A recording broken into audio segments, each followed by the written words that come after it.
اعوذ باللہ السمیع العلیم من الشیطان اللعین الرجیم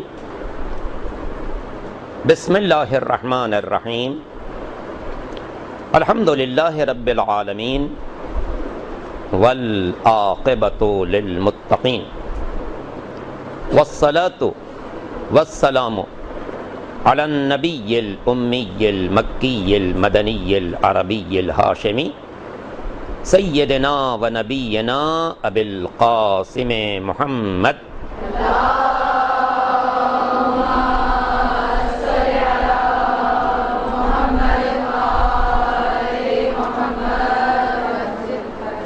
وآلہ الطیبین الطاہرین المعصومین المظلومین الغر المیامین الذین اذهب اللہ عنہم الرجس وطہرہم تطہیرا.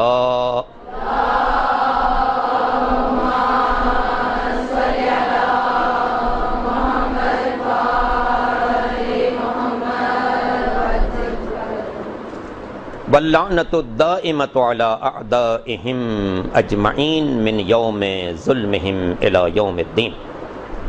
اما بعد فقد قال اللہ سبحانہ وتعالی فی محکم کتابہ الکریم وقولہ الحق. بسم اللہ الرحمن الرحیم واعبدوا اللہ مخلصین لہ الدین. درود پڑھ لیجئے محمد و آل محمد پر.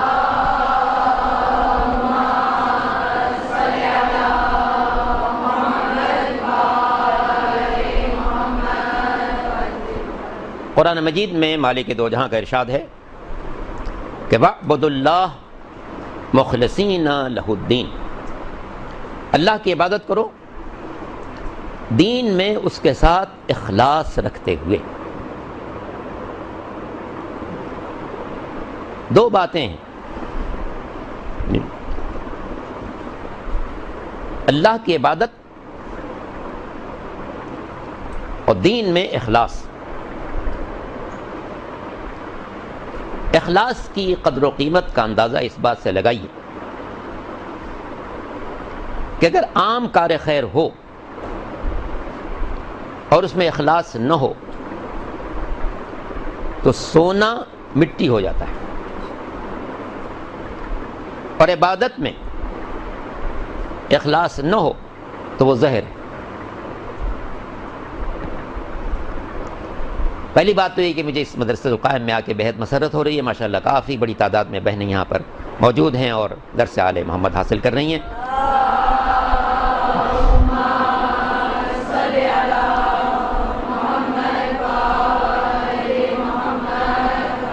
فرج اللہ تعالیٰ آپ سب کی توفیقات میں اضافہ کرے، آپ سب کو اس علم اور دین کی راہ میں بہتر سے بہتر کامیابی عطا کرے، اور اس درسگاہ مدرسہ القائم کے تمام منتظمین، کارکنان، ہمدردان، معاونین کو مالک دو جہاں دین اور دنیا کے نعمتوں سے سرفراز فرمائے. تو توجہ فرمائیے گا، کار خیر میں اخلاص نہ ہو تو سونا مٹی ہے، عبادت میں اگر اخلاص نہ ہو تو زہر ہے. فرض کیجئے ایک جگہ ایک مسجد تعمیر ہو رہی ہے، ایک بڑے صاحب جن کے پاس اچھے وسائل تھے، انہوں نے اس مسجد میں مثلا 20,000 کا ڈونیشن دینا چاہا. تو صدر سیکریٹری سب کو بلا لیا گیا، وہ ساتھ میں اپنے ساتھ ایک فوٹوگرافر کو بھی لے کے آئے. یہ چیک پیش کر رہے ہیں، وہ ادارے کے لوگ قبول کر رہے ہیں، فوٹو کھینچا جا رہا ہے. ظاہر ہے انہوں نے 20,000 کی رقم دی. ایک مزدور جو دن بھر کام کرتا ہے 300 روپے کماتا ہے، وہ شام کو آیا اور اس نے کہا کہ جناب یہ آج میں نے یہ کمایا ہے، میری طرف سے مسجد میں شامل کر دیں. لوگوں نے پوچھا بھئی کس نام سے رسید کاٹی جائے؟ کہنا کوئی نام نہیں، بندے خدا لکھ دیجیے. تو ظاہراً ان سیٹھ صاحب نے 20,000 دیا، اس مزدور نے 300 روپئے دیے. لیکن یقین رکھیے یہ جو مزدور نے 300 روپے دیا، اس کا جو اجر و ثواب اللہ کے نزدیک ہے وہ غیر معمولی. اور وہ جو جن صاحب نے 20,000 دیا اور فوٹو کھنچ رہا ہے اور لوگ جمع کیے جا رہے ہیں، حتمی طور پر ان کو 1 درہم کا ثواب نہیں ملے گا، 1 پیسے کا ثواب نہیں ملے گا، اس لیے کہ اس مزدور نے جو کچھ دیا اللہ کے لیے دیا، نام بھی ظاہر کرنے پر تیار نہیں. اور ان صاحب نے جو دیا وہ صرف بندوں کے لیے دیا کہ ان کا نام چھپ جائے، ان کا فوٹو کھنچ جائے، لوگوں سے ان کے مراسم ہو جائے. یہ تو کار خیر میں. اس لیے میں نے کہا کہ سونا مٹی ہے، لیکن اگر یہی چیز عبادت میں ہو تو زہر ہے، زہر مہلک ہوتا ہے. مثالاً میں عرض کروں اپنی ہی مثال، کیونکہ ان لوگوں نے کہا بھی کہ میں اپنے بارے میں تھوڑی سی بات کروں آپ سے. فرض کیجئے ایک روز، جیسے کہ میری عادت بھی ہے کہ میں کہیں قرب و جوار میں مجلس پڑھوں تو کوشش کرتا ہوں کہ نماز یہاں کی مسجد میں پڑھ لوں. مثالاً عرض کرو، ایک روز میں کہیں سے نارتھ کراچی میں مجلس پڑھتے ہوئے آیا، دوسرا پروگرام میرا یہیں قرب و جوار میں تھا، میں نے کہا یہاں نماز پڑھ لوں. مسجد میں داخل ہوا، اذان کے وقت میں بھی وقت باقی تھا، لوگ آئے نہیں تھے. میں نے کہا چلو میں اپنی ماضی کی کچھ نمازیں پڑھ لیتا ہوں. میں نے نماز پڑھنی شروع کی اور گنڈے دار جیسے جیسے تیسی نماز، آپ دیکھتے ہیں بعض لوگ جو ہے وہ ویسی نماز پڑھتے ہیں جس کے بارے میں چھٹے امام حضرت جعفر صادق علیہ الصلوۃ والسلام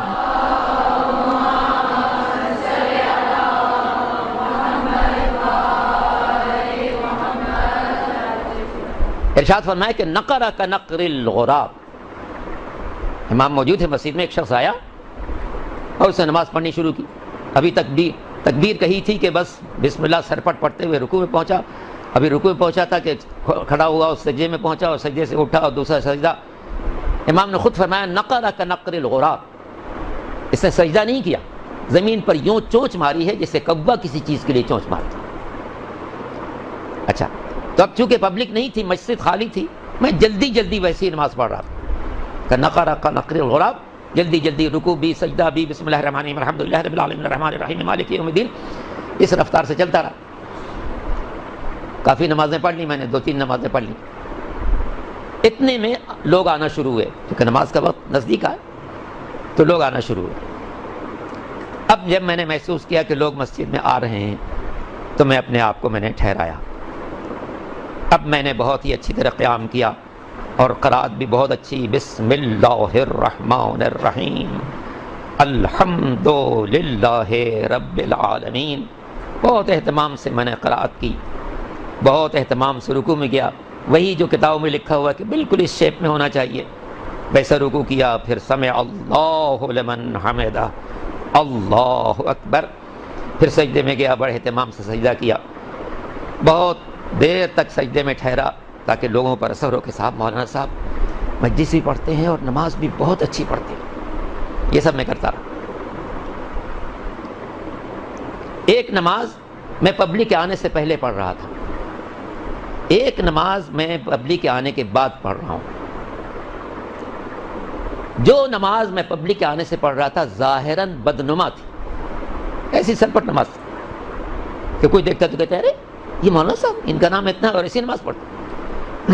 سرپٹ نماز پڑھ رہا تھا. پبلک کے آنے کے بعد بہت خوش نماز پڑھی. کیا کہنا جناب، بڑی اچھی نماز پڑھی. تو پہلے جو نماز پڑھ رہا تھا ظاہراً بدنما تھی، بعد میں جو پڑھی ظاہراً بڑی خوشنما تھی. لیکن یقین رکھیے، ہو سکتا ہے قیامت کے دن جب میں پیش ہوں تو جو نماز میں پبلک کے آنے سے پہلے پڑھ رہا تھا ہو سکتا ہے اس کا کوئی ثواب مل جائے. لیکن یہ جو نماز میں نے پبلک کے آنے کے بعد پڑھی ہے، اس پر نہ صرف یہ کہ مجھے ثواب نہیں ملے گا بلکہ قیامت پیش پر انتہائی سخت میری سزا ہوگی. اور لوگ دیکھیں گے کہ اس بندے کو قیامت میں سزا دی جا رہی ہے کس بات کی؟ کہ یہ بہت اچھی نماز اس نے پڑھی تھی. مگر سزا کس بات کی ہوگی؟ پہلے جو جیسی بھی پڑھی تھی اللہ کے لیے، وقت تھا تو میں نے کہا اس وقت کا بہترین مصطفی کی نماز پڑھی جائے. تو پہلی جو میں نماز پڑھ رہا تھا وہ جیسی بھی تھی اللہ کے لیے، کوئی اس میں دیکھنے والا نہیں تھا. بعد میں نے جو پڑھی وہ اگرچہ ظاہراً بڑی خوشنما تھی مگر تھی پبلک کے لیے، اور قدرت کا اعلان ہے کہ وَاعْبُدُوا اللَّهَ مُخْلِصِينَ لَهُ الدِّينَ، عبادت صرف وہ ہونی چاہیے جو اللہ کے لیے، جو عبادت اللہ کے لیے نہ ہو، نہ صرف یہ کہ وہ عبادت باطل ہے بلکہ انسان قابل سزا، کہ یہ 2 رکعت نماز جو میرے لیے ہونی چاہیے تھی وہ بھی پبلک کے لیے پڑھتا ہے۔ تو اس لیے یقین مانیے، یہی بات میں پھر دہراؤں گا کہ کار خیر میں اگر مسئلہ صرف کار خیر کا ہو، کار خیر میں اخلاص نہ ہو تو سونا مٹی، بے اجر و ثواب، لیکن گناہ بھی نہیں ہے، گناہ بھی نہیں ہے، ٹھیک ہے، اپنا پیسہ یہ برباد کر رہا ہے، کر دے، لیکن یہی عمل اگر عبادت میں ہو تو نہ صرف یہ کہ عبادت باطل بلکہ قابل سزا، کہ انسان جس کو نماز صرف میری پڑھنی چاہیے تھی وہ بندوں کے لیے پڑھتا۔ اس لیے آپ دیکھیں فقہاء کرام، میرے استاد معظم آیت اللہ العظمیٰ رہبر کبیر انقلامی اسلامی آقا خمینی علی اللہ مقامہ کی کتاب ہو، اس میں بھی ہے، ان سے پہلے جو بزرگان مراج تقلید گزرے ہیں، بڑی مفصل کتاب عروۃ الوثقیٰ، آپ واقف ہیں اس کتاب سے، اپنے زمانے کے بہت بڑے مرجع تقلید تھے سید کاظم طباطبائی، انہوں نے لکھا ہے کہ آپ کی نماز میں کہیں بھی ریاکاری شامل ہو جائے وہیں پر نماز باطل ہو جائے۔ اگر میں نے قنوت بہت اچھا پڑھا لیکن نیت یہ تھی کہ پبلک متاثر ہو، ماشاءاللہ کیا قنوت پڑھائی، وہیں نماز باطل ہو۔ رکوع میں بیٹھہرا اور اس انداز سے کہ جناب بالکل جو ایکوریٹ لکھا گیا ہے کہ میری کمر بالکل ویسی ہو کہ پانی کا قطرہ ڈال دیا تو گرے نہیں، اسی انداز سے میں ٹھہرا، نیت یہ ہے کہ پبلک دیکھے کہ جناب واہ واہ واہ مولانا صاحب کیا رکوع کیا ہے نا، وہی نماز باطل۔ تو یہ ہمارے بزرگان نے تصریح کی ہے کہ اگر عبادت میں کہیں بھی ریاکاری شامل ہو جائے، میں وضو کر رہا ہوں، نیت یہ ہو کہ لوگ دیکھیں کہ صاحب کتنا اچھا وضو کرتے ہیں، میں نماز پڑھ رہا ہوں، لوگ کہیں کہ صاحب سبحان اللہ کیسے نماز پڑھ، میں مجلس پڑھ رہا ہوں، لوگ کہیں سبحان اللہ کیسی مجلس پڑھ۔ جس عمل میں بھی ریاکاری شامل ہو جائے، اگر صرف عمل خیر ہے تو عمل خیر باطل ہو جائے گا، بے اجر و ثواب ہو جائے گا۔ اگر عبادت ہے تو عبادت باطل بھی ہو جائے گی، انسان کو سزا بھی ملے گی اس ریاکاری میں۔ تو اس لیے قرآن مجید کی جو آیت ہے ہمیشہ اس کو انشاءاللہ پیش نظر رکھیے گا، اور امید ہے کہ آپ سب یہاں پر اخلاص کے ساتھ حاصل کر رہی ہیں تعلیم، اور اخلاص کے ساتھ ہی اس کو پہنچائیں گی، چونکہ ما کان للہ ینمو، جو چیز اللہ کی خاطر ہوگی وہی نمو پائے گی۔ اب چونکہ منتظمین نے اور جن حضرات نے آج کے لیے مجھے دعوت دی، انہوں نے یہ بھی بتایا کہ میں کچھ اپنی زندگی بھی آپ کو بیان کروں، تو درود پڑھ لیجئے محمد و آل محمد۔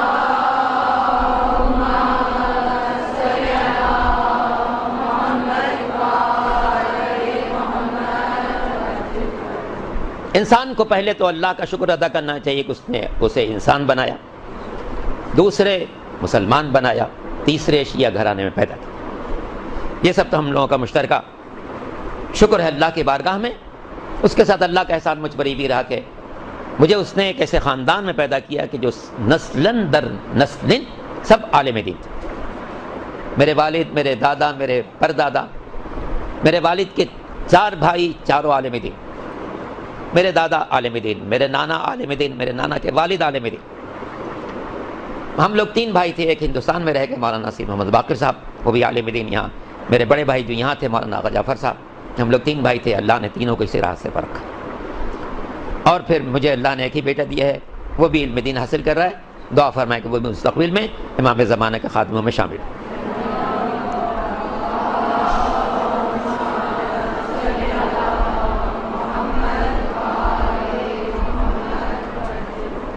تو یہ اللہ کے احسانات میں سے ایک احسان تھا کہ اس نے ایک ایسے گھرانے میں نے آنکھ کھولی کہ جہاں پر علم اور علم دین کا چرچا تھا، اور خود فطری طور پر اس راستے پر گامزن ہو گیا۔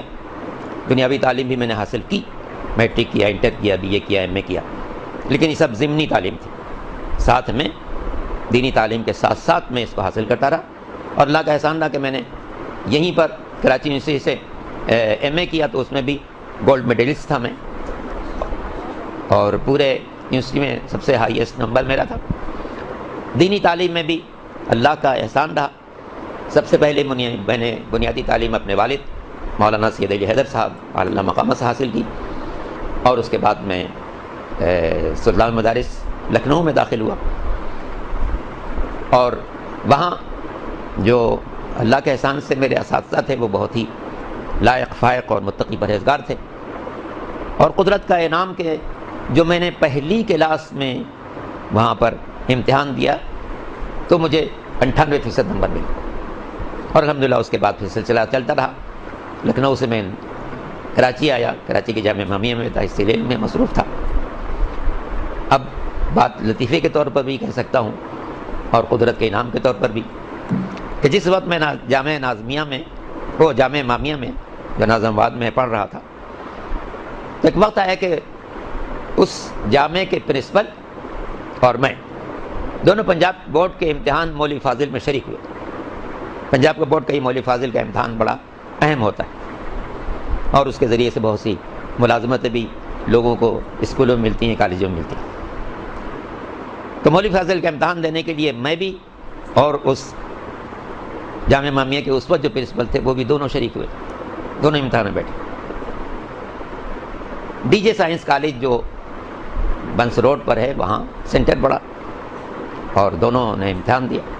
قدرت کا انعام کہ جو ہمارے جامعہ امامیہ کے اس وقت کے پرنسپل تھے ان کی سیکنڈ کلاس آئی، اور میں جو طالب علم تھا مجھے اللہ نے انعام دیا کہ پورے بورڈ میں سب سے اعلیٰ نمبر میرا تھا۔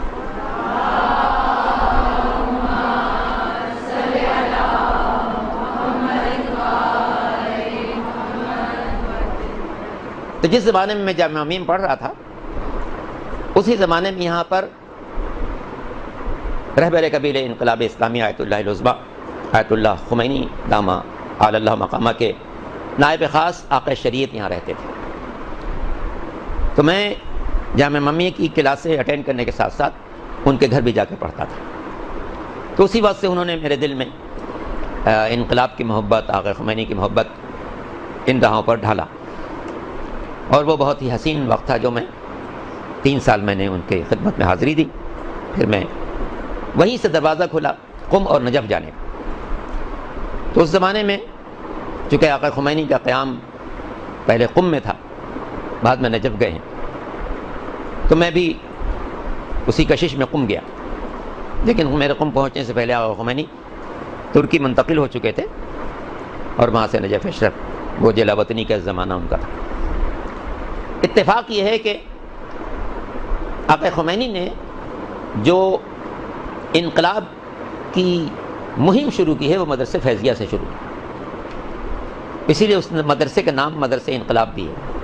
بالکل شہزادی معصوم قم کے حرم مقدس سے متصل ہے وہ مدرسہ، اس کا بہت بڑا صحن ہے۔ اسی میں آغا صاحب نے سب سے پہلے انقلاب کی آواز بلند کی، اور لاکھوں کا مجمع تھا جس میں انہوں نے تقریر کی، اور پھر شاہ نے ان کو گرفتار کیا۔ اتفاقاً جب میں قم پہنچا تو مجھے اسی مدرسے میں رہائش ملی، مدرسے میں داخلہ ہوا اور اسی میں رہائش ملی۔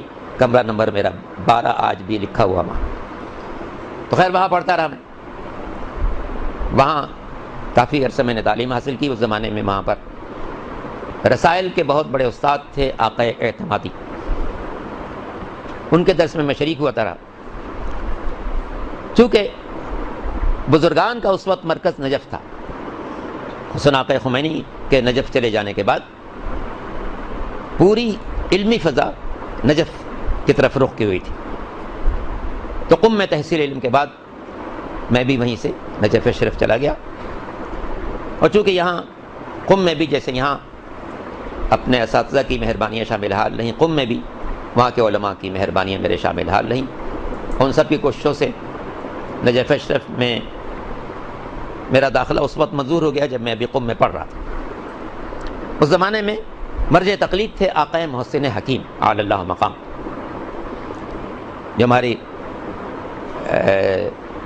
ملت جعفریہ کی وہ عظیم شخصیت ہیں کہ ساری دنیا میں ان کے زمانے میں کسی اور کی تقلید نہیں ہوتی تھی، بالکل ایسے مسلم و ثبوت تھے کہ ساری دنیا میں انہی کی تقلید ہوتی تھی، آقا محسن حکیم۔ تو انہی نے میرا داخلہ منظور کیا۔ میں جب قم میں تھا تو میرا داخلہ منظور ہو کے تحریر میرے پاس آ گئی، اور اسی تحریر کے مطابق میں نجف اشرف پہنچا۔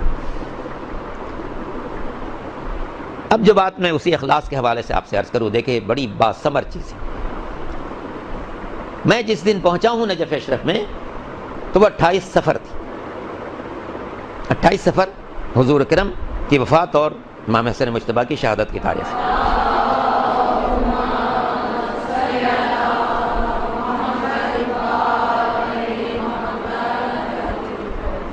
تو 28 صفر کو نجف میں مخصوصی ہوتی ہے۔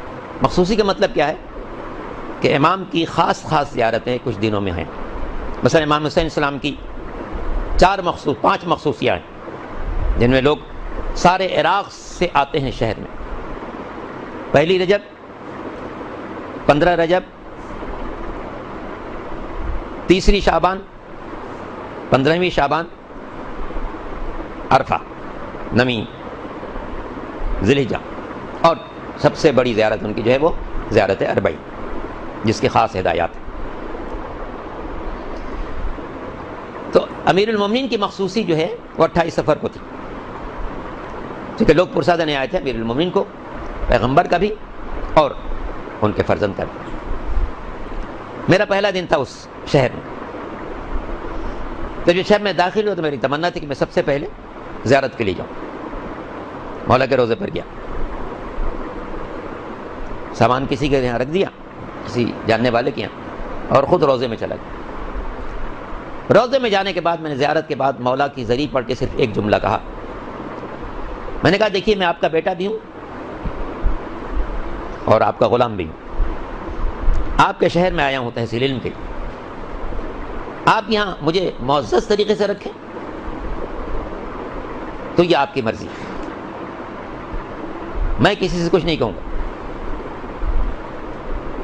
بس یہ کہہ کے میں چلا آیا۔ تو جو میں نے عرصہ وہاں گزارا ہے، تقریباً سمجھیے 68 سے 76 تک، یہ تقریباً 8 سال کا وقفہ ہوتا ہے۔ جو میں نے درخواست کی تھی مولا سے، اس کی قبولیت مجھے ہر لمحہ محسوس ہو۔ شہر میں اجنبی، پہلا دن ہے میرا نجف اشرف، کسی سے بھی شناسائی نہیں ہے، مگر چونکہ میں نے مولا سے یہ خطاب کیا تھا، گزارش کی تھی کہ اس شہر میں میں آپ کا بیٹا بھی غلام بھی ہو، مجھے معزز رکھنا آپ کے ذمہ۔ محرم سے نکلا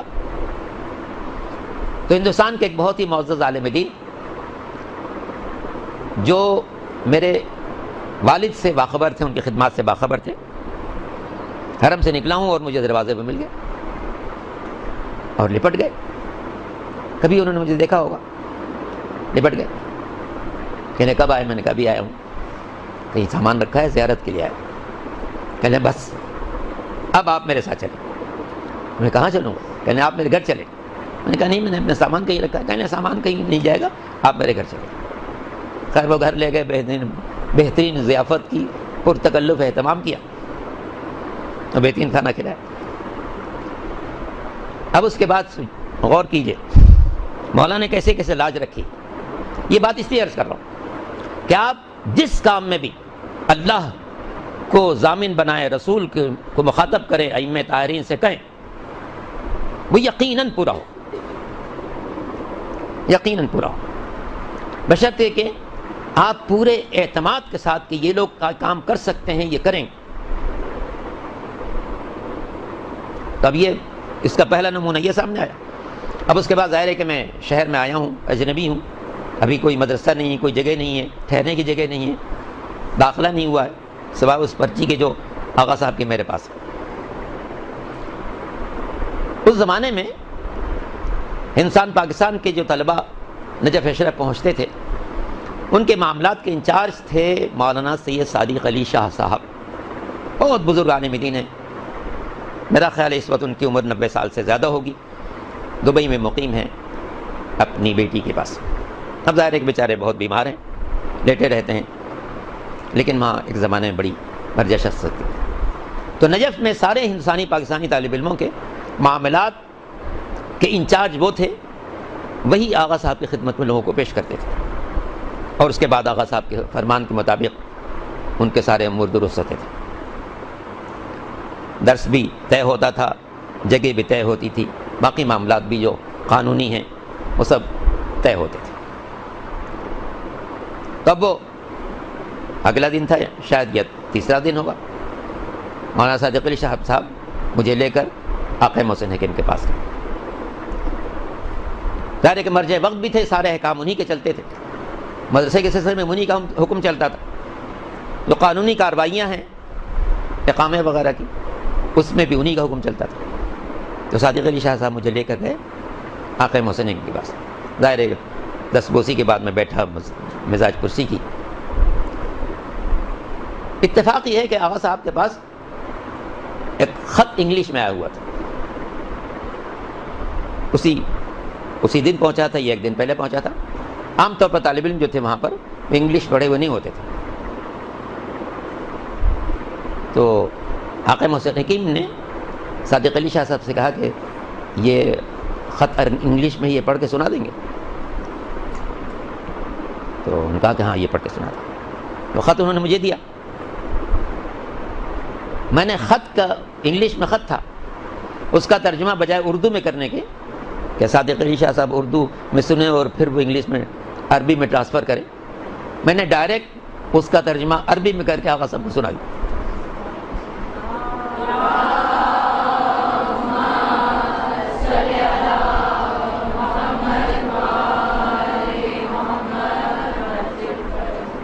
آقا محسن حکیم انتہائی حیرت زدہ ہوئے، بہت خوش ہو کے انہوں نے پوچھا کہ صادق علی شاہ صاحب سے کہ تم تو کہہ رہے تھے کہ طالب علم پرسوں آیا ہے، یہ ابھی مجھے اس انگلش کو تو جانتے ہی ہے، یہ انگلش کے خط کا ترجمہ مجھے عربی میں کیسے سنا؟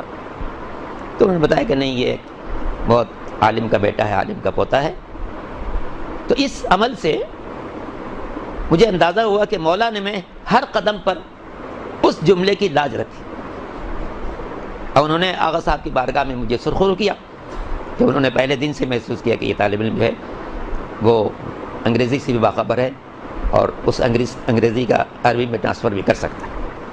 تو الحمدللہ اس اللہ کے احسان کی بنا پر اور مولا سے جو گزارش کی تھی اس کی بنا پر یہ جو عرصہ میں نے وہاں پر گزارا، 68 سے لے کے اور 76 کے درمیان کا عرصہ میں نے وہاں گزارا، بہترین اساتذہ ملے. آقا محسن حکیم تو ظاہر ہے کہ مرجع وقت ہے. دروس میں جو کتابیں میں قم سے پڑھ چکا تھا، اس کے بعد کی کتابیں میں نے نجف میں پڑھی، کچھ آقا خمینی کے شاگردوں سے پڑھی، کچھ آقا خوئی کے شاگردوں سے پڑھی. مقاصد ایک بڑی کتاب ہے ہماری فقہ کی، وہ میں نے آقا خمینی کے شاگرد آقا راستی سے پڑھی، اور اس کے بعد کفایہ میں نے آقا خوئی کے ایک شاگرد آقا شیخ صدرہ سے پڑھی. اس طرح فلسفی کتابیں مختلف لوگوں سے پڑھتا رہا. اس کے بعد پھر درس خارج کے جو میرے تھے وہ 3 اہم ترین استاد تھے. درس خارج کے لیے میں آپ سے عرض کر دوں کہ درس خارج در حقیقت انسان کے اندر اجتہادی صلاحیت کو بیدار کرنے والا درس ہے کہ جب انسان اس لائن کی ہر کتاب پڑھ لے گا اور اس میں تحقیق کی صلاحیت پیدا ہو جائے گی، تب وہ درس خارج میں شریک ہونے کے قابل ہوگا. ورنہ اگر اس کے بغیر کوئی شخص جا کے بیٹھ جائے تو اسے کچھ سمجھ میں نہیں آئے گا کہ یہاں پر کیا بیان کیا جائے، کیونکہ جتنے دروس سے وہ گزر چکا ہے، اس کے بعد جب تحقیقی مراحل آ رہے ہیں اور اب اس میں اجتہاد کی صلاحیت بیدار کی جا رہی ہے، اس کے لیے وہ درس ہوتا ہے. تو اس درس خارج میں میرے خاص 3 استاد تھے. زعیم حوزہ آقا خوئی علیہ الرحمہ، رہبر کبیر انقلاب اسلامی آیت اللہ العظمی آقا خمینی علیہ الرحمہ، اور فیلسوف شرق آیت اللہ سید محمد باقر الصدر. یہ 3 میرے بہت ہی اہم استاد تھے جنہوں نے در حقیقت میری زندگی کو سجانے میں سنوارنے میں سب سے بڑا کردار ادا کیا. اور ان کے دروس کی بھی تقسیم ایسی تھی کہ وقت کا ٹکراؤ نہیں تھا. صبح 10 بجے آقا خمینی کا درس مسجد شیخ میں ہوتا تھا. شام کو 4 بجے آقا باقر صدر الشہید علیہ الرحمہ کا درس مسجد توسی میں ہوتا تھا. اور نماز مغربین کے فوراً بعد زعیم حوزہ آقا خوئی کا درس، آقا سید ابوالقاسم خوئی کا درس مسجد خضرا میں ہوتا تھا. یہ تینوں میرے بزرگان تھے. الحمدللہ تقریباً 4 سال مجھے ان سے کسب فیض کا موقع ملا کہ صبح کو آقا خمینی کے ہاں، سپہر میں آقا باقر صدر کے ہاں، اور رات کو آقا سید ابوالقاسم خوئی علیہ الرحمہ کے. تینوں اپنے زمانے کے بہت ہی بلند مرتبہ شخصیتیں تھیں. علم کی گہرائی کے اعتبار سے آقا خوئی اپنے زمانے میں انتہائی بے مثال شخصیت. ان کے انتقال پر ایک آرٹیکل چھپا ہے لبنان سے. لبنان میں ایک بہت بڑا جریدہ ہے، بہت بڑا میگزین ہے، ہفتہ وار، الاحد. احد کہتے ہیں اتوار کو، جیسے سنڈے میگزین ہوتا ہے تو وہ ان کا سنڈے میگزین ہے الاحد. اس نے آقا خوئی کے لیے لکھا ہے، بڑی سی تصویر ہے کہ اس مجلے پر جو آقا کے انتقال کے بعد چھاپا اس نے، اور اس میں اس نے لکھا کہ ہم نے کتابوں میں سقراط کے بارے میں پڑھا تھا کہ جب وہ لیکچر دینے بیٹھتا تھا تو پورے مجمع پر اس طریقے سے حاوی ہو جاتا تھا کہ ہر شخص پوری توجہ سے اس کی بات سن رہا ہوتا تھا اور فکر کے زاویوں کو کشادہ کر رہا تھا.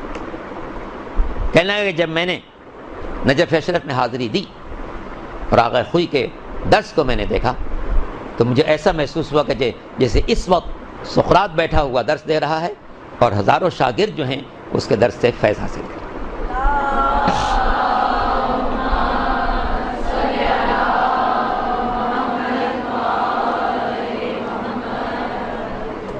اسی طرح سے آقا خمینی علی اللہ مقامہ ایک انتہائی بلند شخصیت تھے علمی اعتبار سے. انقلاب تو سارا ان کا جانا پہچانا ہے آپ کا. علمی اعتبار سے بھی انتہائی بلند شخصیت، غیر معمولی. اندازہ اس بات سے کیجئے، نجف اشرف میں ایک بہت ہی ممتاز عالم دین تھے آقا شیخ راستی. مقاصد کا بہترین درس دیتے تھے. مقاصد میں ہمارے فقہ کی سب سے بڑی کتاب ہے، اس کا بہترین درس آقا راستی دیتے تھے. وہ ایک عجیب جملہ کہتے تھے میں نے چونکہ آقا خمینی نجف میں پہنچے ہیں سن 65 میں. وہ فرماتے ہیں آقا راستی زندہ ہیں تو اللہ ان کو سلامت رکھے، دنیا سے چلے گئے ہیں تو اللہ ان کے درجات بلند کرے. آقا راستی فرماتے تھے کہ آقا خمینی کی آمد سے پہلے میں سارے بزرگان کے درس میں حاضر ہو چکا تھا، سب سے کسب فیض کر چکا تھا، اور میں سمجھتا تھا کہ اب جتنے درس کی ضرورت تھی وہ میں نے سب حاصل کر لی. لیکن جب آقا خمینی اس شہر میں تشریف لائے اور میں نے ان کے درس میں جانا شروع کیا تو مجھے احساس ہوا کہ میں تو ابھی کچھ بھی نہیں جانتا. یہ عظمت کا اندازہ ہوں کہ ان کی آمد سے پہلے میں سارے بزرگان کے درس میں جاتا تھا تو میں سمجھتا تھا کہ اب میں فارغ ہو چکا ہوں، جتنا کچھ مجھے حاصل کرنا تھا میں نے حاصل کر لیا.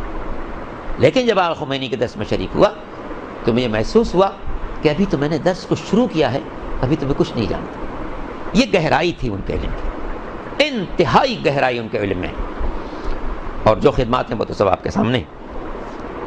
اسی طرح آقا باقر صدر اعلی اللہ مقامہ، ان کی نگاہ بہت وسیع تھی عالم اسلام پر. اتفاق یہ ہے کہ یہ جن کی کتاب آپ نے پڑھی ہوگی، ڈاکٹر سماوی تیجانی، جن کی کتاب عربی میں انہوں نے لکھی تھی ثم اہتدیت، میں ہدایت کے راستے پر گامزن ہو گیا. اس کے مختلف ترجمے مختلف ناموں سے شائع ہوئے ہیں. کہیں پر شائع ہوا ہے پھر میں ہدایت پا گیا، کہیں پر تجلی کے نام سے، کہیں کسی اور نام سے، مختلف لوگوں نے ترجمے کیے. اس کے علاوہ بھی ان کی بڑی کتابیں مقبول ہیں کہ وہ پہلے ادھر تھے بعد میں ادھر آئے، انہیں اپنی روزات بھی لکھی میں کیسے آیا. اتفاق ہے کہ جس وقت وہ آئے ہیں نجف اشرف اور وہاں کے بزرگان سے ملے ہیں، جس کا انہوں نے تذکرہ بھی کتاب میں کیا، تو جب آقا باقر صدر کے پاس ملنے کے لیے آئے تو میں اتفاقاً اس وقت ان کے گھر بیٹھا ہوا تھا. جب وہ پہنچے، اگرچہ آقا باقر صدر تیونس نہیں گئے تھے، کبھی تیونس نہیں گئے، مگر ان کی وسیع نظر اتنی تھی اور وہ ساری دنیا سے یوں رابطہ رکھتے تھے کہ جب سمامی تیجانی صاحب ان کے پاس پہنچے ہیں، جو تیونس کے رہنے والے تھے، تیجان شہر ہے تیونس کا، جب ان کے پاس پہنچے ہیں تو آقا باقر صدر نے ان کے سامنے تیونس کے حالات یوں بیان کرنا شروع کیے جیسے وہ خود آقا باقر صدر تیونس میں زندگی گزار چکے، اور اس کے علاوہ اس کے قرب و جوار کے ممالک کے بارے میں، وہاں کے شیعوں کے بارے میں، وہاں کے مومنین کے بارے میں، وہاں جذبہ دین رکھنے والوں کے بارے میں، وہاں خدمت خلق کرنے والوں کے بارے میں جو معلومات انہوں نے پیش کی ہیں، اس سے سماوی تیجانی صاحب حیرت زدہ تھے کہ یہ شخص یہاں بیٹھا رہتا ہے اور وہاں کے حالات کو مجھ سے زیادہ جانتا ہے. اور حقیقت یہ ہے کہ آقا باقر صدر کی نگاہ بہت عظیم نگاہ تھی اور بہت وسیع نگاہ تھی. دو باتیں ان کی پہنچا دوں. ایک جملہ انہوں نے جو آقا خمینی علیہ اللہ مقامہ کے سلسلے میں فرمایا ہے، وہ کہا کرتے تھے، عربی کا جملہ ہے، ذوبوا فی الخمینی کما ہوا ذابا فی الاسلام. ذابا زال الف بے، کسی چیز کا پگھل کر کسی چیز میں سما جانا. جیسے فرض کیجئے لوہے کو پگھلا کے اور ایک سلاخ کے اندر ڈال دیا جائے تو وہ جا کے جیسا اس کا شیپ ہوگا ویسی شکل اختیار کر لے گا. جیسے سونار کرتے ہیں کہ چاندی کو پگھلایا، اس کو ڈھال دیا کسی شکل میں. باقر صدر فرماتے تھے کہ دیکھو اپنی ذات کو خمینی کی ذات میں ضم کر دو جس طرح سے خمینی نے اپنی ذات کو اسلام میں ضم کر دیا.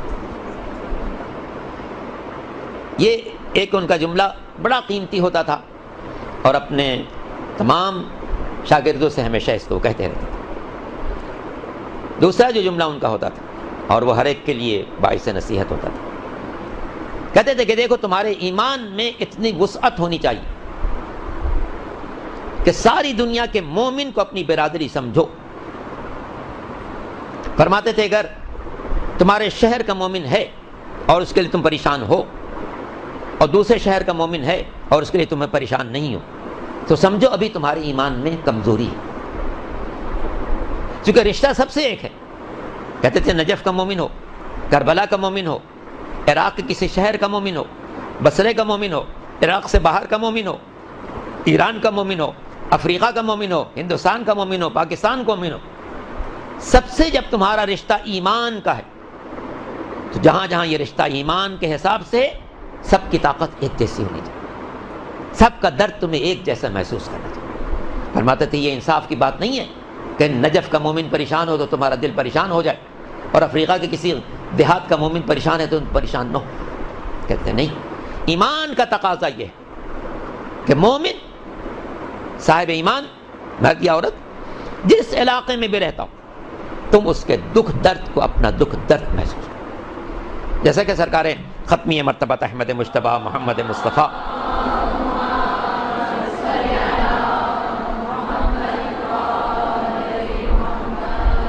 صلی اللہ علیہ وسلم کا بہت مشہور ارشاد بھی ہے، صاحب آپ کا جانا پہچانا بھی ہے کہ من اصبح ولم یہتم بامور المسلمین فلیس بمسلم. جو شخص صبح کا آغاز اس حالت میں کرے کہ اس کو کلمہ گو لوگوں کے بارے میں کوئی فکر نہ ہو تو وہ سمجھ لے کہ اس کا تعلق کلمہ گو لوگوں سے نہیں ہے. وسعت نظر ہونی چاہیے. انسان جو ہے وہ ہر مومن کو صرف ایمان کے رشتے سے تولے، بلکہ میں سمجھتا ہوں اس سے بھی زیادہ وسیع تر ہونا چاہیے. جناب ابراہیم کے حالات میں یہ بات ہے کہ انہوں نے قدرت سے درخواست کی تھی، پالنے والے مجھے دکھا دے دنیا میں کیا ہو رہا ہے. زیادہ بات کر گیا میں، درود پڑھ لے محمد وعلی محمد.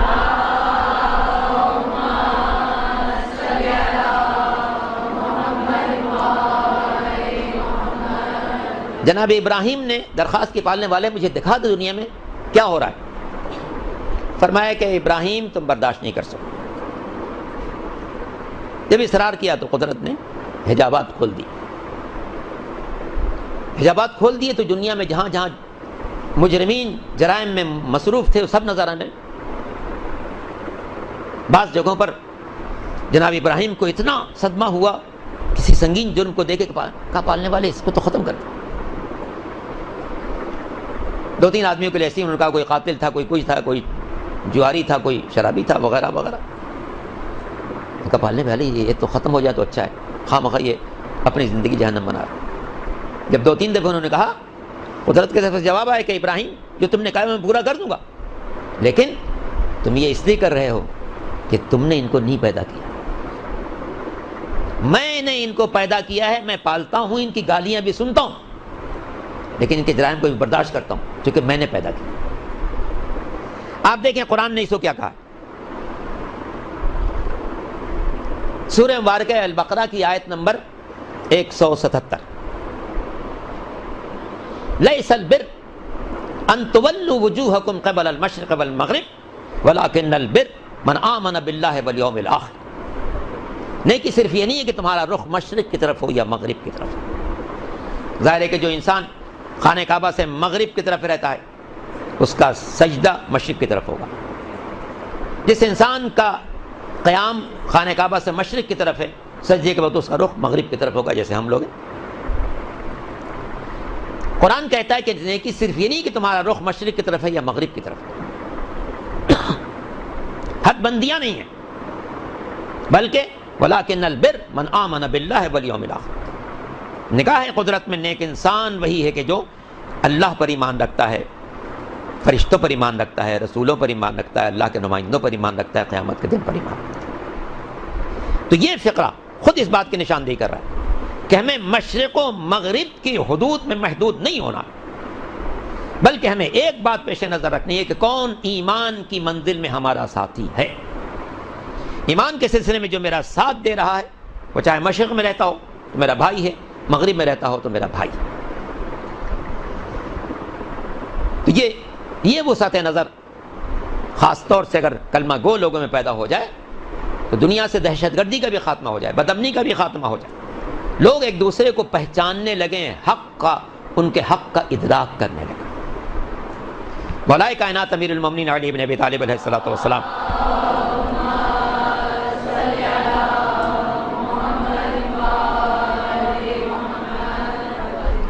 جل فرجوں نے اپنے گورنر مالک اشتر کو جو دستور لکھ کے دیا ہے وہ سب سے جامع دستور ہے.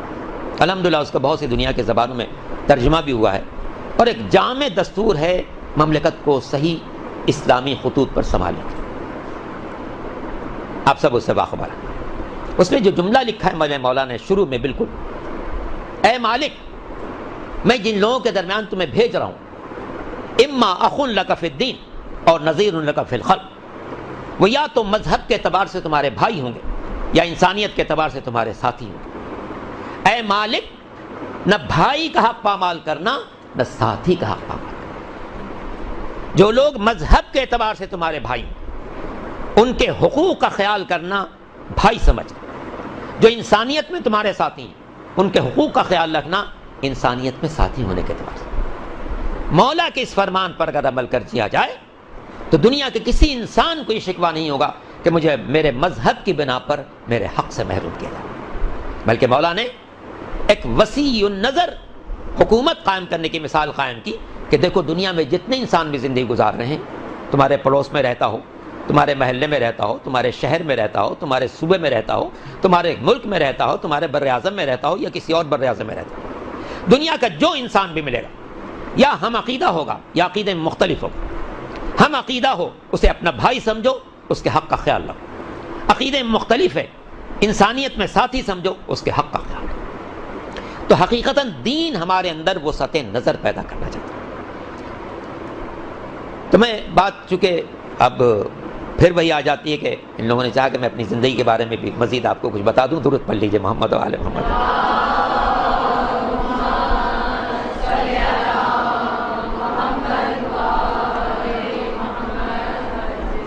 فرج ہوں. خدا عالم کا احسان کہ یہ بزرگان مجھے استاد کے طور پر ملے, اور جب میں وہاں سے چلنے لگا نجف اشرف سے، تو میں نے مولا سے ایک عہد کیا کہ مولا میں واپس جا رہا ہوں اپنے ملک میں ایک بات کا آپ سے وعدہ کر رہا ہوں اور ایک آپ سے گزارش کر رہا ہوں۔ وعدہ یہ ہے کہ میں کسی بھی دینی خدمت کے سلسلے میں کوئی معاوضہ کبھی کسی سے طلب نہیں کروں، اور آپ سے درخواست یہ ہے کہ جس طریقے سے آپ نے مجھے یہاں معزز رکھا ہے مجھے اپنے ملک میں بھی معزز رکھے۔ اور واقعی انہوں نے مجھے بہت معزز رکھا تھا، اتنا معزز رکھا تھا کہ جس ہاسٹل میں رہتا تھا، ظاہر ہے کہ شہریہ چھوٹا سا طالب علم کو ملتا ہے منتھلی خرچے کے لیے، مگر مولا نے ایسا بھرم رکھا ہے کہ جو مدرسے کا متولی ہوتا تھا وہ قرض مجھ سے مانگتا تھا، کسی اور سے نہیں مانگتا، یہ بھرم رکھا تھا۔ خیر مولانا سے چلتے وقت میں نے یہ کہا کہ جناب میں جا رہا ہوں اپنے ملک میں، جو دینی بھی خدمت انجام دوں گا میں معاوضہ کبھی کسی سے نہیں طلب کروں، چاہے نکاح پڑھوں، مجلس پڑھوں، کچھ کروں، معاوضہ کبھی نہیں طلب کروں۔ اب مجھے عزت سے رکھنا آپ کا کام۔ الحمدللہ سن 76 سے میں کراچی پہنچا، 35 سال گزر چکے ہیں۔ کسی بھی خدمت کے سلسلے، چاہے مدرسے کی خدمت کی، تنزیل مکاتب کی خدمت کی، کسی شعبے کی خدمت کی، کبھی ایک پیسہ کسی سے طلب نہیں کیا۔ اور اللہ کے بعد مولا کی اس بات نے، مولا سے میں نے درخواست کی تھی وہ اس طرح قبول ہوئی کہ انہوں نے ہمیشہ مجھے انتہائی معزز رکھا۔ جب میں پہنچا یہاں پاکستان، آنے کے بعد میں نے پھر ظاہر ہے کہ قدرت نے سب انتظام کیے کہ میرے آنے سے پہلے دو باتیں طے ہو چکی تھی۔ رضویہ کے لوگ طے کر چکے تھے کہ مولانا صاحب جو آ رہے ہیں ہم ان کو اپنا پیش نماز رکھیں۔ جامع امامیہ جہاں میں پڑھ کے گیا تھا، قدرت کے انتظامات۔ میں جب نجف سے واپس آیا تو جامع امامیہ کی منتظمین نے اس وقت مولانا ظفر حسن صاحب مرحوم، جن کی تفسیر قرآن بھی وہ اس کے منتظم اعلیٰ تھے، انہوں نے مجھ سے کہا کہ جناب آپ نجف سے پڑھ کے آئے ہیں، آپ کے خاندان سے بھی باخبر ہیں، آپ اس جامع امامیہ کے پرنسپل بن جائیے۔ تو جس مدرسے کے طالب علم کی حیثیت سے میں یہاں سے گیا تھا، واپس آیا تو اس مدرسے کا پرنسپل بنا۔ اور رضویہ سوسائٹی کی مسجد اس وقت سب سے مرکزی مسجد سمجھی جاتی تھی، بعض مساجد بعد میں بنی ہیں، اس کے پیش نمازی کے لیے ان لوگوں نے پہلے سے خود طے کر رکھا تھا۔ جب میں پہنچا تو مجھے اسی وقت یقین ہوا کہ میں نے جو مولا سے درخواست کی تھی کہ آپ نے یہاں بھی معزز رکھا ہے، اپنے ملک میں بھی معزز رکھے گا، اس کا آغاز انہوں نے یوں ہی کر دیا۔ انہی کے ذہن میں الزام ہو گیا کہ جامع امامیہ جس کے طالب علم کی حیثیت سے گیا تھا اس کا پرنسپل بنا، اور جو مدرسے کی محلے کی علاقے کی سب سے مرکزی مسجد تھی اس کا پیش نماز بن گیا۔ یہ سب اس کے لطف و کرم کے بنا پر۔ چنانچہ یوں پھر پیش نمازی کا فریضہ وہاں، اور بالکل سامنے جامع امامیہ، پرنسپل کے فرائض وہاں انجام دیتا رہا، یہاں تک کہ ظاہر ہے کہ 76 کی بات ہے، آخر میں آیا تھا میں، 2 سال بیچ میں گزرے۔ 78 میں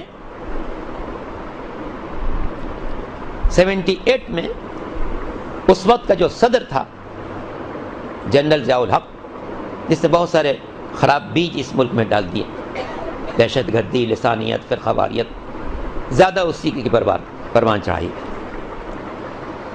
78 میں اس نے ربیع الاول میں اعلان کیا کہ ہم اس ملک میں اسلامی نظام قائم کریں۔ ٹھیک ہے، بہت اچھی بات۔ اگلے روز پریس کانفرنس ہوئی۔ پریس کانفرنس میں لوگوں نے اسے سوال کیا کہ جناب آپ اسلامی قوانین نافذ کریں گے تو یہاں تو اہل سنت کے علاوہ فقہ جعفری کے بھی لوگ ہیں، ان کے لیے آپ کیا سوچتے ہیں؟ اس نے کہا کہ یہ 2% لوگ ہیں، ہم ان کا خیال نہیں کریں۔ اس زمانے میں اسلامی نظریاتی کونسل میں ہمارے رکن تھے علامہ مفتی جعفر حسین صاحب علی اللہ مقام۔ لوگوں نے جا کے ان سے درخواست کی کہ جناب صریحاً ایک تو یہ ہمیں 2% بیان کیا گیا، جبکہ ہم یہاں پر 20 سے 25% کے درمیان۔ دوسری بات، ہمیں نظر انداز کیا گیا کہ فقہی معاملات میں ان کا ہم کوئی خیال نہیں رکھیں، جبکہ پاکستان کے سلسلے میں اگر قائد اعظم کی بصیرت نہ ہوتی، راجہ صاحب کی دولت نہ ہوتی، یہ مملکت قائم نہیں ہو سکتی۔ قائد اعظم بھی شیعہ اور راجہ صاحب محمود آباد بھی شیعہ، اور ابھی قائد اعظم کی برسی کی مجلس میں نے پڑھی بھی ہے خراسان، اور ہر سال انشاءاللہ پڑھوں گا جب تک زندہ ہوں۔ تو مفتی صاحب کے خدمت میں لوگوں نے پیش کیا کہ جناب یہ کیا ہو رہا ہے؟ تو اگلے روز مفتی صاحب نے ایک پریس کانفرنس کی، اور انہوں نے اسی پریس کانفرنس میں پہلے اعلان کیا کہ میں نظریاتی کونسل کا اس سے استعفیٰ دیتا ہوں، کیونکہ نظریاتی کونسل قائم ہوئی ہے اسلامی معاملات کو چیک کرنے کے لیے، دیکھنے کے لیے، اور جب ہمیں اسلامی معاملات یہ لوگ دخیل نہیں سمجھتے ہیں تو میں اس سے استعفیٰ دیتا ہوں۔ استعفیٰ دینے کے بعد انہوں نے قوم سے اپیل کی کہ جناب ہم لوگ کہیں جمع ہوں گے، لاہ عمل طے کریں۔ چنانچہ بھکر میں کنونشن ہوا، بھکر میں کنونشن ہوا 1979 میں، اور اس میں ہر شہر کے علماء، خطبہ، شعراء، قومی زندگی سے تعلق رکھنے والے وکلاء، ہر قسم کے قومی لوگ جمع ہوئے، کئی لاکھ کا مجمع تھا۔ اور مفتی صاحب کو انہوں نے قائد منتخب کیا، پھر قائد نے سال بھر محنت کی، اور 1980 میں اسلام آباد کا کنونشن ہوا، اور اس میں میں بھی شریک تھا۔ چونکہ مفتی صاحب نے جب قیادت سنبھالی تو انہوں نے 4 صوبوں میں 4 صوبائی صدر منتخب کیے تھے۔ پنجاب کے لیے انہوں نے مولانا صفدر حسین نجفی کو منتخب کیا تھا، بلوچستان میں کوئی صاحب تھے ان کو منتخب کیا تھا، سرحد میں کسی کو منتخب کیا تھا، صوبہ سندھ میں انہوں نے تحریک جعفریہ کا صدر مجھے منتخب کیا تھا۔ خیر اس پھر تمام میں مراحل میں ان کے ساتھ رہا، یہاں تک کہ جولائی 80 میں اسلام آباد کنونشن ہوا، اس میں ہم لوگ سب شریک تھے، اور مفتی صاحب کے مذاکرات ہوئے صدر مملکت جنرل ضیاء الحق سے، اور اس میں یہ طے ہوا کہ مملکت میں جو قانون بھی نافذ ہوگا وہ ملت جعفریہ پر اسی وقت نافذ ہوگا جب ان کی فقہ کے مطابق ہوگا۔ تو الحمدللہ یہ بات طے ہو گئی۔ یہ جو دورانیہ تھا جس میں مفتی صاحب کے ساتھ مجھے پورے ملک کا جائزہ لینے کا موقع ملا، پورے ملک میں انہوں نے مجھے اپنے سفر میں ساتھ رکھا، بہت محبت کرتے تھے۔ پورے ملک کا جب سفر کیا تو میں نے اندازہ لگایا کہ لوگ اپنے مذہب کے بارے میں جان دینے کو تیار ہیں مگر مذہب سے واقف نہیں،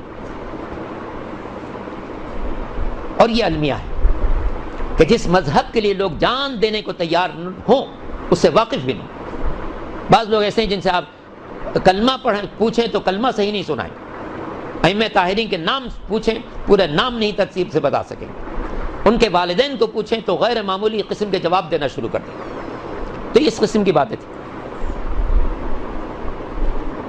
ضرور درست ہے محمد وعلی محمد پر۔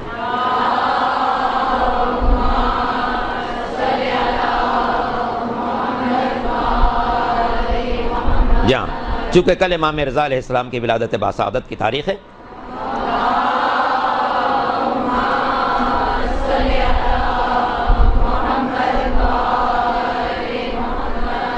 تو چند باتوں کی طرف اشارہ کیا گیا، انشاءاللہ میں وہ امام کے بارے میں بھی کچھ آپ سے عرض کروں گا، یہ بات مکمل ہو جائے۔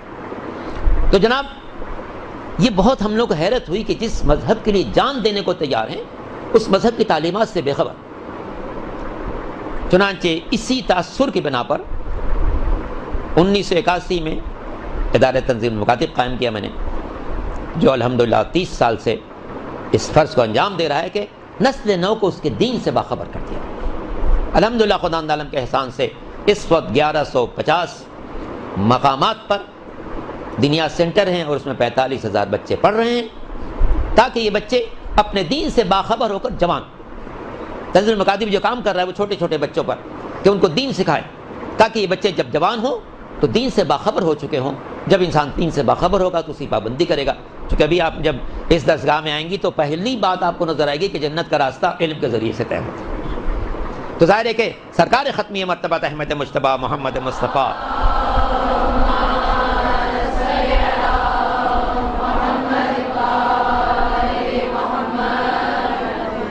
کا ارشاد گرامی بھی ہے کہ ماں باپ کی طرف سے اولاد کے لیے بہترین تحفہ اس کی دینی تربیت، اور یہ الحمدللہ اس ادارے کے جو منتظمین ہیں یہ بہت بڑی خدمت انجام دے رہے ہیں کہ انہوں نے ایک ایسا عمدہ پلیٹ فارم مہیا کیا ہے جہاں پر آپ لوگ سکون کے ساتھ بہترین تعلیم حاصل کریں، اور مستقبل میں امام کی تعلیمات کو ان کے چاہنے والوں تک پہنچانے کا ذریعہ بنیں۔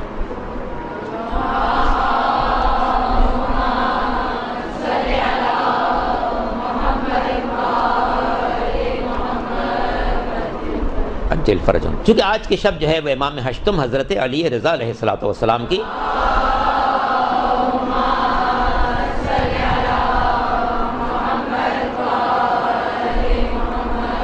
ولادت باسعادت کی شب ہے، جس کی سب سے پہلے میں آپ تمام حضرات کو مبارکباد پیش کرتا ہوں، اپنی ساری بہنوں کو، بچیوں کو، کہ اللہ تعالیٰ اس یوم مسعود کو، اس ولادت باسعادت کو آپ سب کے لیے باعث برکت قرار دے، اور آپ سب کو انشاءاللہ مشہد مقدس کی زیارت نصیب فرمائے۔ مشہد مقدس کی زیارت ایک عظیم تحفہ ہے، اس کے بارے میں عرض کروں گا، مگر پہلے ایک دو باتیں اور آپ تک پہنچا دوں امام کے بارے میں۔ امام ہشتم کی جب آپ زیارت پڑھتی ہیں، اور یہ زیارت لوگوں کو یاد بھی ہے، کتابوں میں لکھی بھی ہے، آغاز ہوتا ہے السلام علیکم یا غریب الغرباء، اس کے بعد کچھ اور فقرے ہیں، اس کے بعد آپ پڑھتی ہیں السلام علیکم یا سلطان العرب والعجم، دونوں جملے ایک ہی زیارت کے اندر ہیں۔ غریب الغرباء بھی کہتے ہیں، سلطان العرب والعجم بھی کہتے ہیں۔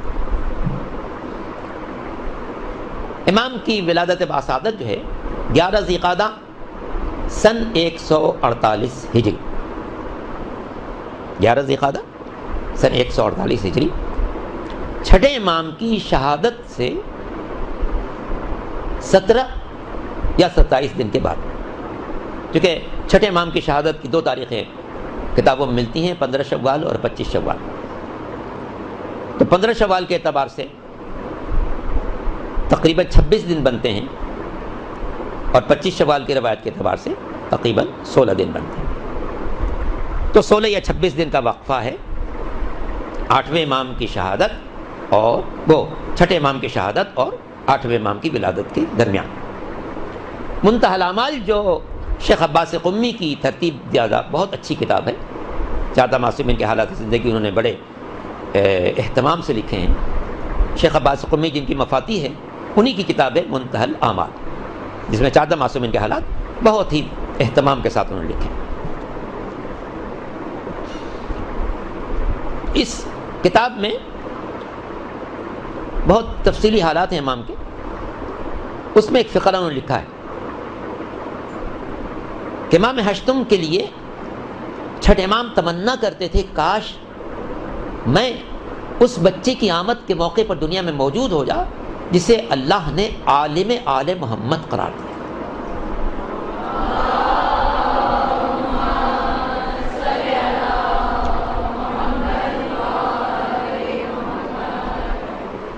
یوں تو ہمارا ہر امام عالم آل محمد، لیکن امام ہشتم کی زندگی میں بعض ایسے کارنامے ہیں کہ ساری دنیا میں جو ان کو نام جس لقب سے یاد کیا جاتا تھا وہ عالم آل محمد۔ انشاءاللہ آپ لوگ مطالعہ کیجئے گا ان کتابوں کا جس میں امام کے ان مناظروں کا تذکرہ، کچھ مناظرے آپ کے عیسائیوں سے ہیں، کچھ مناظرے یہودیوں سے ہیں، کچھ مناظرے پارسیوں سے ہیں، کچھ مناظرے مجوسیوں سے ہیں، کچھ مناظرے دہریوں سے ہیں۔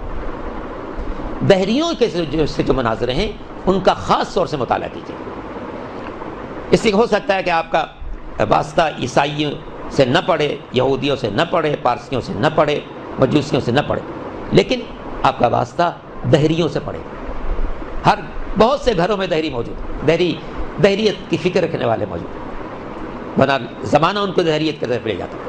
تو اس لیے میں چاہوں گا کہ آپ لوگ جب امام ہشتم کے حالات پڑھیں تو ان مناظروں پر کو بھی پیش نظر رکھیے گا جو امام نے دہریوں سے کی، جو کسی دین کو نہیں مانتے۔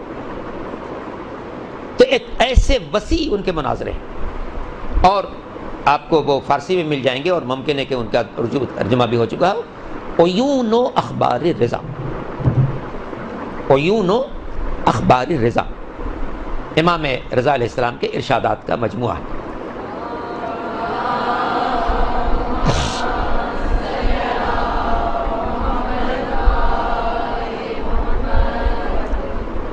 علی فرج ہو، تو ان مناظروں کا مطالعہ آپ کے لیے بہت ہی مفید ثابت ہوگا. ویسے سب کو مطالعہ کیجیے گا. یہودیت کے سے مقابلہ ہے، عیسائیت سے ہے، مجوسیت سے ہے، پارسیت سے، لیکن خاص طور سے ظاہریت کے جو مناظرے ہیں ان پر آپ زیادہ توجہ دیجیے گا، فوکس کیجیے گا، تاکہ مستقبل میں جب آپ کو ایسے افکار نظر آئیں گے آپ ان کا مقابلہ کر سکیں. تو ان مناظروں کی بنا پر اور ہر مناظرے میں بہترین شاندار کامیابی کے بنا پر امام کو ساری دنیا میں اس زمانے میں عالم آل محمد کے نام سے یاد کیا جاتا تھا. تو چھٹے امام تمنا کرتے تھے کہ کاش میں اس وقت موجود ہوتا. اس تمنا کے لفظ سے ظاہر ہے کہ ان کو پتا تھا کہ میں ابھی شہید ہونے والا ہوں اور میرے شہید ہونے کے بعد یہ بچہ دنیا میں آئے گا. تو 11 ذی القعدہ سن 148 ہجری میں آپ کی ولادت باسعادت، اور دو قول ہیں شہادت کے سلسلے میں. ایک 23 ذی القعدہ کا قول ہے اور ایک جو قول زیادہ مشہور ہو گیا 17 صفر سن 203 ہجری. تو اس طرح مشہور قول کے مطابق صرف 55 سال کی زندگی امام نے گزاری ہے دنیا میں. تو میں عرض کر رہا تھا کہ آپ امام کی زیارت پڑھتی ہیں تو کہتی ہیں السلام علیکم یا غریب الغرباء، اور پھر اسی زیارت میں پڑھتی ہیں السلام علیکم یا سلطان العرب والعجم. ایک طرف غریب الغرباء، ایک طرف سلطان العرب والعجم. بہت سے رضوی سادات جو ہیں جب کبھی فخر کرنا چاہتے ہیں تو کہتے ہیں جناب ہم سلطان العرب والعجم کے اولاد ہیں، اور جب انکساری کرنا چاہتے ہیں تو کہتے ہیں ہم تو غریب الغرباء کی اولاد ہیں. قابل فکر بات ہے کہ چونکہ آپ لوگ سب علم کی راہوں میں ہیں اور آپ سب کو اللہ تعالیٰ کامیابی عطا کرے، کہ یہ دو باتیں کیسے جمع ہوئیں. غریب الغرباء گویا بہت غریب، صرف غریب نہیں، غریب الغرباء، اور سلطان العرب والعجم. عرب اور عجم دنیا کے یہ دو ہی حصے ہیں. جو عربی بولتے ہیں وہ عربی ہیں، عرب ہیں، باقی ساری دنیا عجم ہے. ہم سب عجم ہیں، یعنی عرب کے علاوہ جن کی مادری زبان عرب نہ ہو وہ سب عجم. تو یہ جو جملہ پڑھا جاتا ہے کہ آپ بادشاہ ہیں عرب و عجم کے، یعنی ساری دنیا کی جتنی مخلوقات ہیں، جتنے انسان ہیں، سب کے آپ بادشاہ ہیں اور کوئی شک نہیں. لیکن یہ دو باتیں جمع کیسے ہوئیں؟ غریب الغرباء، غریبوں کے بھی غریب، اور سلطان العرب والعجم، عرب و عجم ساری دنیا کے بادشاہ. یہ کیسے ہو سکتا ہے کہ انتہائی غریب اور انتہائی بادشاہ؟ لیکن اصل بات کیا ہے؟ اصل بات یہ کہ یہاں پر جو غریب کا لفظ ہے وہ اردو والا غریب نہیں ہے، عربی والا غریب. اردو میں غریب اسے کہتے ہیں جس کے پاس پیسے نہ ہو. عربی میں غریب اسے کہتے ہیں جو اپنے وطن سے دور ہو، اپنے وطن سے دور ہو. اس لیے آپ کو دو اماموں کی زیارت کے میں غریب کا لفظ ملے گا. ایک امام حسین علیہ السلام کی زیارت کے سلسلے میں،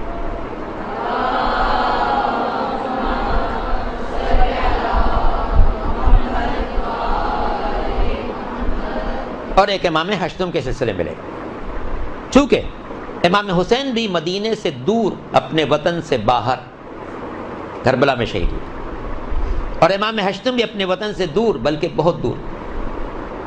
چونکہ کربلا جتنی دور ہے مدینہ سے، اس کی بنسبت مشہد بہت زیادہ دور. تو چونکہ یہ دونوں حضرات اپنے وطن سے دور شہید ہوئے، اس مناسبت سے امام کو غریب الغرباء کہا گیا، یعنی بہت وہ شہید جو بہت دور جا کے شہید ہوئے. تو آپ غریب بھی ہیں ان معنوں میں کہ اپنے وطن سے دور شہید ہوئے، اور سلطان العرب والعجم بھی ہیں اس لیے کہ آپ کی شاہی دنیا کے ہر انسان کے لیے، ہر صاحب ایمان کے لیے. دوسری بات جو میں آپ تک پہنچانا چاہتا ہوں اور شاید اسی پر اختتام کلام، وہ ہے امام ہشتم کی زیارت. یہ تو چار معصومین میں سے ہر ایک کی زیارت کا اہم ثواب ہے. مفاتیح میں بھی آپ دیکھیں گے سب کی زیارتیں ہیں. شروع کے حصے میں سب کے لیے درود ہیں مختلف ایام کے لحاظ سے. جمعے کو کس کس کو درود پڑھنا ہے، ہفتے کو کس کے نام کا درود پڑھنا ہے، اتوار کو کس کے نام کا درود پڑھنا ہے، یہ سب ایک ترتیب آپ کو مل جائے گی، مفاتیح میں شروع مل جائے گی. زیارت ہر امام کی، مگر 3 زیارتیں ہم لوگ خاص طور پر نماز کے بعد ہی پڑھتے ہیں. امام حسین کی زیارت، امام رضا کی زیارت، اور امام زمانہ عجل اللہ تعالیٰ فرجہ.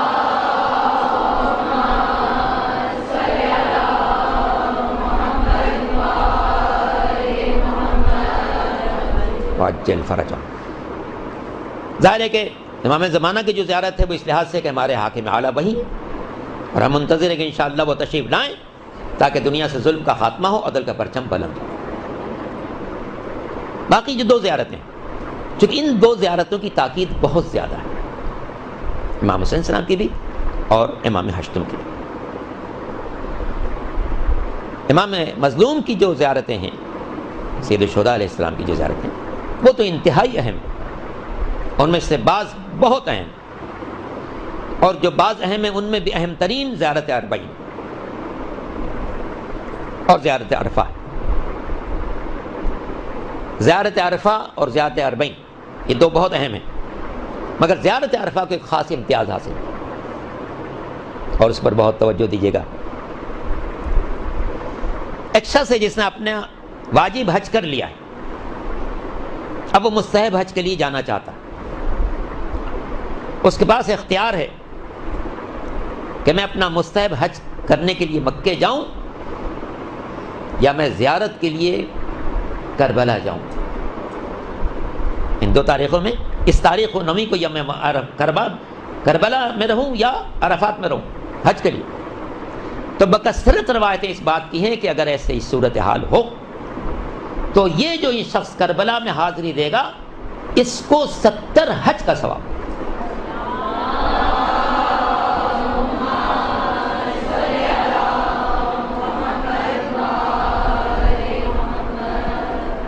اور اس کی وجہ بھی واضح ہے، اس لیے کہ آج دین کا جتنا چراغ روشن ہے وہ سرکار سید الشہداء کی قربانی کی بنا پر سے۔ یہ مسجدوں سے اذانیں، قرآن کی تلاوت، کعبے کا طواف، حج، نماز، جو کچھ باقی ہے سرکار سید الشہداء کی بنا پر باقی۔ امام حسین جو نکلے تھے اس لیے کہ نانا کا دین مٹایا جا رہا تھا، ضرورت تھی کہ اپنا خون دے کر اس دین کو زندگی عطا کرے۔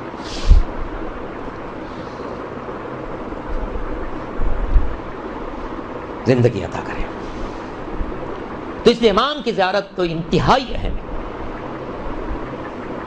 آقا محسن حکیم علیہ الرحمہ جو اپنے زمانے کے بہت بلند مرتبہ مجتہد تھے، ان کی فقہ کی کتاب بھی مستمسک العروۃ الوثقی، بڑی جامع تحقیقی کتاب۔ انہوں نے لکھا ہے کہ امام حسین کی زیارت کے لیے تاکید ائمہ طاہرین کی طرف سے اتنی زیادہ ہے کہ یہ بحد وجوب ہے، واجب نہیں ہے لیکن بحد وجوب، اور بہت ہی غیر معمولی۔ دنیا کے جن مقامات پر انسان کی دعا کے قبول ہونے کی ضمانت لی گئی ہے ان میں امام مظلوم کے روضے کے اندر ان کے گنبد کے نیچے کھڑے ہو کے دعا۔ اور میں نے پچھلے دنوں میں ایک کتاب میں پڑھ رہا تھا کہ امام مظلوم نے جو قربانی دی ہے اس کے اللہ نے ان کو بہت سے تحفے دیے ہیں۔ ایک تحفہ تو یہی ہے کہ دنیا کا کوئی ایسا انسان نہیں ہے جس کے سامنے آپ کربلا کی داستان بیان کریں اور اس کی آنکھیں ڈبڈبا نہ جائیں۔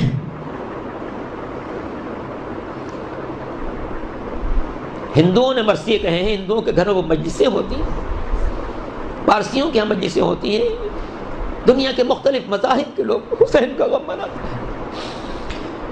ممکن نہیں ہے کہ کوئی شخص اکبر جمع کی شہادت سنے اور گریہ نہ کرے، کوئی شخص علی اصغر معصوم کی شہادت سنے اور گریہ نہ کرے۔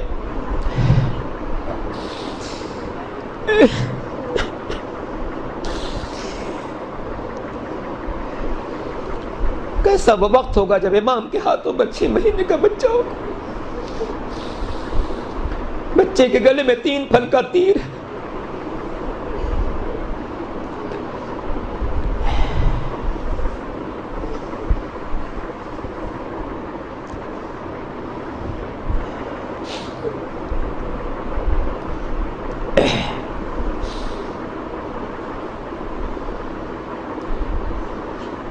تو 14 معصومین میں سے سب سے اہم زیارت تو سرکار سید الشہداء کی، اور ہونی بھی چاہیے، ہونی بھی چاہیے۔ اللہ اکبر۔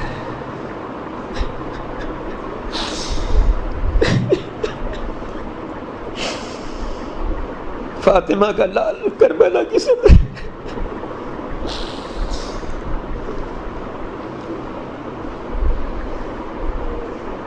جسے ماں نے چکی پیس پیس کر وہ دنیا والوں سے فرما رہا تھا کہ میرا یہ بچہ بے قصور سے تھوڑا سا پانی میں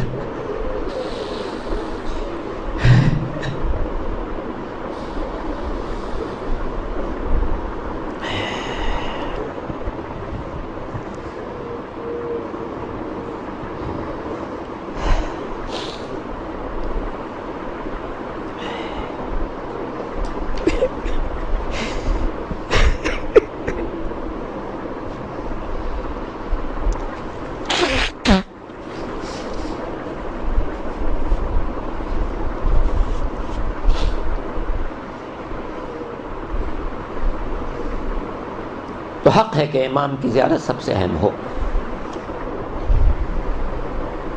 تو سید الشہداء کی زیارت کے بعد جو سب سے اہم زیارت ہے وہ امام ہشتم کی زیارت ہے. کیا زیارت ہے, اور ہم اہل پاکستان کے لیے تو یہ ایک نادر زیارت ہے جو بہت مختصر رقم میں ہو سکتی ہے.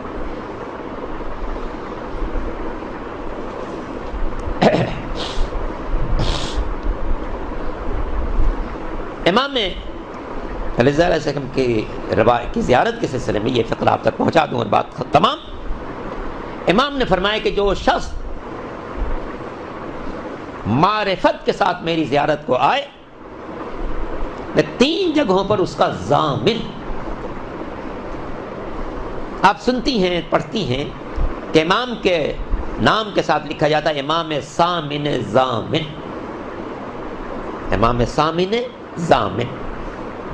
ضامن کے معنی 8واں, ضامن کے معنی ضمانت لینے والا.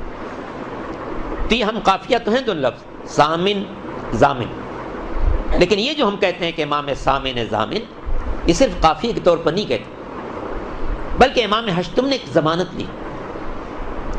امام نے فرمایا کہ جو شخص معرفت کے ساتھ میری زیارت کو آئے, میں 3 جگہوں پر اس کی ضمانت لیتا ہوں.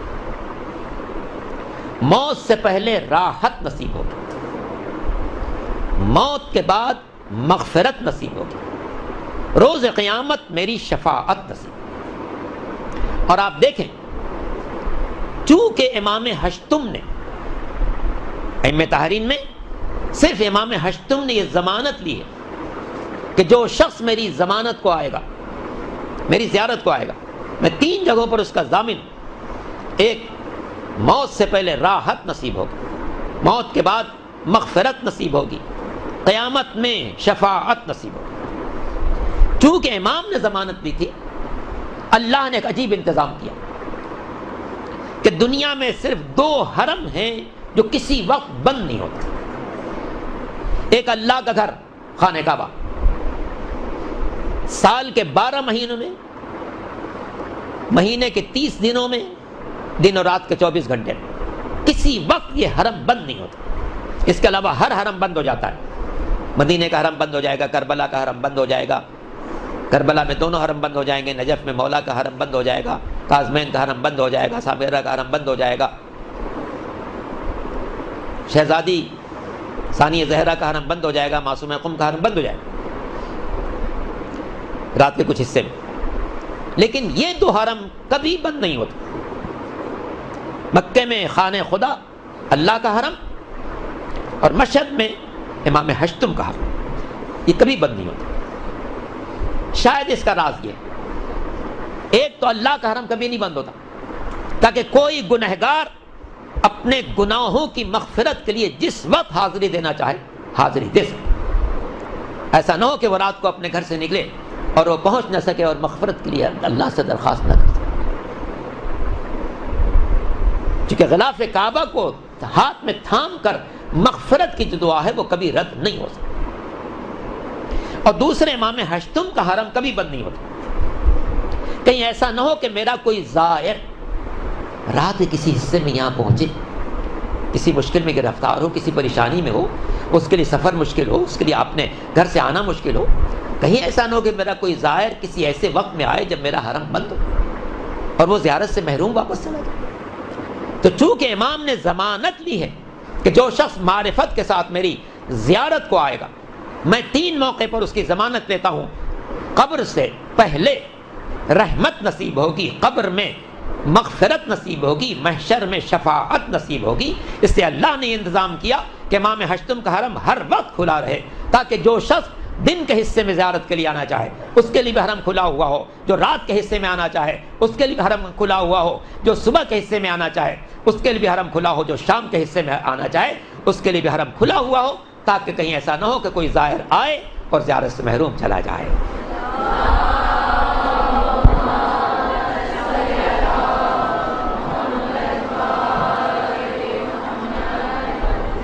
عجل فرجہم۔ آئیے سب مل کر دعا کرتے ہیں، الہی و سیدی و مولائی بحق محمد وانت المحمود وبحق علی وانت الاعلی وبحق فاطمہ وانت فاطر السماوات والارض وبحق الحسن وانت المحسن وبحق الحسین وانت قدیم الاحسان وبحق الائمۃ المعصومین من ذریۃ الحسین علیہ السلام۔